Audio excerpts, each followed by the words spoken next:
Hello everyone, कैसे हो सब लोग। उम्मीद है कि सब बहुत अच्छे से होंगे। इस वीडियो में हम डिस्कशन करने वाले हैं क्वेश्चन नंबर 20 के सॉल्यूशन के बारे में। अगर आपने इसे प्रीवियस वीडियो अभी तक नहीं देखा, साथ ही साथ आने वाले वीडियोस का सॉल्यूशन देखना चाहते हो तो कंप्लीट प्लेलिस्ट का लिंक मिलेगा आपको डिस्क्रिप्शन में, तो एक बार डिस्क्रिप्शन आप जरूर चेक कर लोगे। क्वेश्चन नंबर 20 क्या है?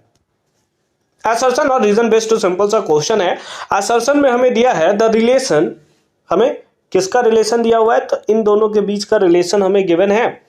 दैट इज हमें फंक्शन दिया हुआ है कि ये है 1x 2y 3z is a bijective function. कैसा बोला है? Bijective function.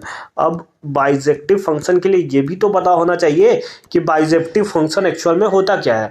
तो बाइजेक्टिव फंक्शन वैसा फंक्शन होता है जो 1 और उसके साथ साथ ऑनटो दोनों होता है ना। 1 भी हो और ऑनटो भी हो, उसको हम लोग सिंपल फॉर्म में बोलते हैं क्या? That is bijective function.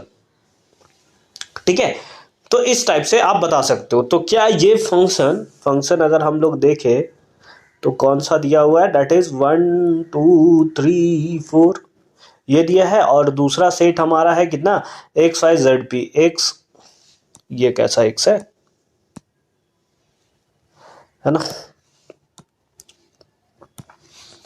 X Y Z और पी दिया हुआ है। ठीक है, तो एक्स वाई जेड और पी ये हो गया। अब क्या रिलेशन हमें दिया है? एक का एक्स के साथ रिलेशन है, 2 का वाई के साथ रिलेशन है, और 3 का जेड के साथ रिलेशन है। 4 का तो कहीं रिलेशन ही नहीं है।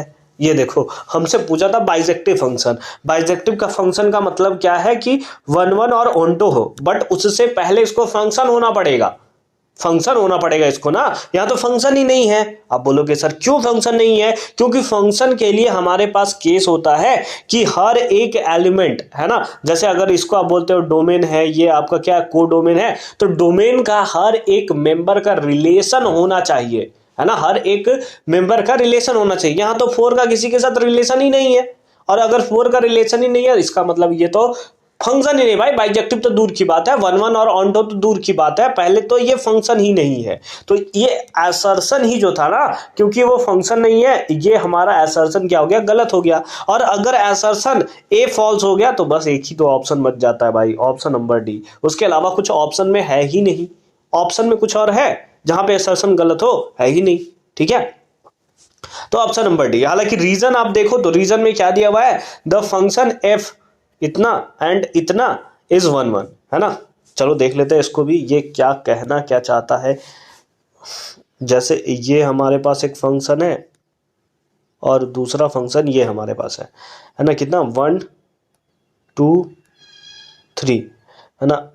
एक्स वाई जेड और पी है ना। 1 का एक्स के साथ, 2 का वाई के साथ और 3 का जेड के साथ। ठीक है, तो यहां पर अगर आप देखो तो ये तो फंक्शन है ना। अब बोलोगे सर पी का तो कोई है नहीं भाई। डोमेन का मैंने बात किया था, कोड डोमेन का थोड़ी बात किया था मैंने।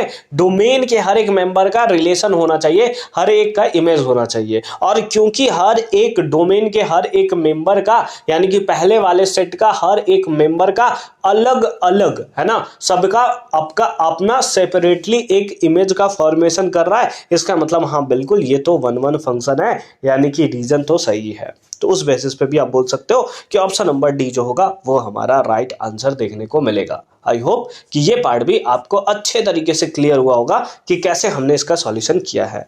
मिलते हैं आपसे अगली वीडियो में सेक्शन बी के क्वेश्चन नंबर 21 के सॉल्यूशन के साथ। तब तक के लिए अच्छे से पढ़ाई करते रहो। All the very best for your upcoming examination.